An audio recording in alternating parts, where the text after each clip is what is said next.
Hello বন্ধুরা, কেমন আছো তোমরা সবাই? আশা করি ভালো আছো।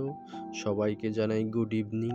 এই মুহূর্তে তোমরা দেখতে পারছো মেলার প্রকৃতি যে রূপটা সেটাই তোমরা দেখতে পারছো এই মুহূর্তে।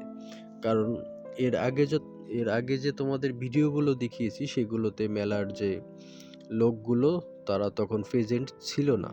আর এখন তোমরা যেটা দেখতে পাচ্ছ সেটা তারা সবাই প্রেজেন্ট রয়েছে। আজকে সানডে, আজকে সবার ছুটির দিন, তাই সবাই ঘোরার জন্য চলে এসেছে এই মেলাতে।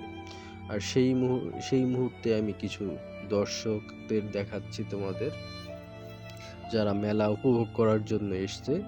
তো মেলা উপভোগ করার জন্য বেশিরভাগই বাঙালিরা চলে আসে শুধু ঘোরার জন্য, আর যারা ফিলিপিনি বা অন্য অন্য কান্ট্রির লোক রয়েছে এরা কেনাকাটার জন্য আসে।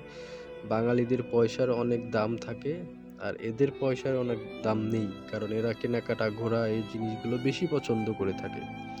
আর বাঙালিদের মেন টার্গেট থাকে এরা পয়সা জমিয়ে দেশে পাঠাবে, দেশে কিছু করবে, এদের ফিউচারে এই টার্গেটটা থাকে। আর ফিলিপিনি বা আদার্স অন্য কান্ট্রির যারা লোক রয়েছে এখানে, এরা এনজয় করার জন্য এখানে আসে। কারণ বিদেশের লাইফটা যখনই এনজয় করে তখনই তাদের মন ফ্রেশ থাকে।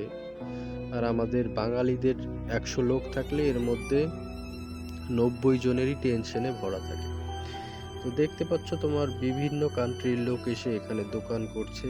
ইউএস, তারপরে তোমার লন্ডন, তারপরে তোমার কানাডা, এসব মানে কান্ট্রি থেকে লোক এসে এই কান্ট্রিতে ব্যবসা করে। কারণ ব্যবসার জন্য এখানে বিখ্যাত।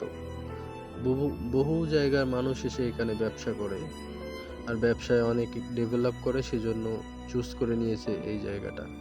আজকের জন্য এইটুকুই। সবাই ভালো থাকবে, সুস্থ থাকবে।